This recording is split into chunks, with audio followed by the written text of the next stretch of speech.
In today's video, I'm going to teach you how to use frames in Miro. Frames are the backbone of an organized Miro board. Think of them like slides on a canvas. They help you group content, guide your audience, and keep complex ideas manageable.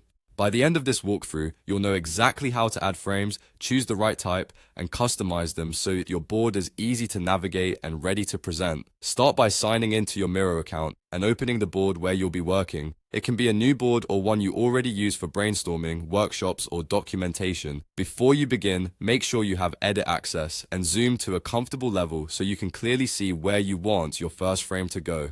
Next, look to the left toolbar and click the small plus icon. This opens the object library, which includes shapes, text, and importantly, frames. Use the search field and type frames to bring them up quickly. If the toolbar looks collapsed, hover near the left edge or click to expand it so you can access the plus icon. Searching saves time on busy boards and ensures you're grabbing the exact tool you need. Once you see the frame options, pick the size or preset that fits your purpose. Miro typically offers useful formats like 16:9 for presentations, A4 or letter for documents, and device-friendly sizes for mockups. Choose the one that matches how you plan to share or export your content. Click your desired option and it will be added instantly to your board.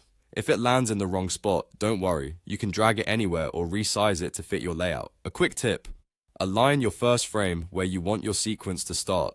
This makes it easier to build a clean flow as you add more. Now customize the frame using the floating toolbar. You can rename the frame to keep things clear, adjust the background or border style, and resize by dragging the handles so it snugly wraps your content.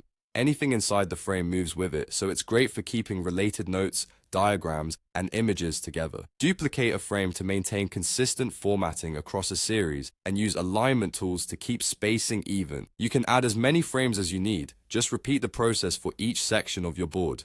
Keeping consistent sizes and titles will make navigation and presenting smoother later on. That's it. With frames set up and customized, your Miro board becomes structured, scannable, and presentation ready.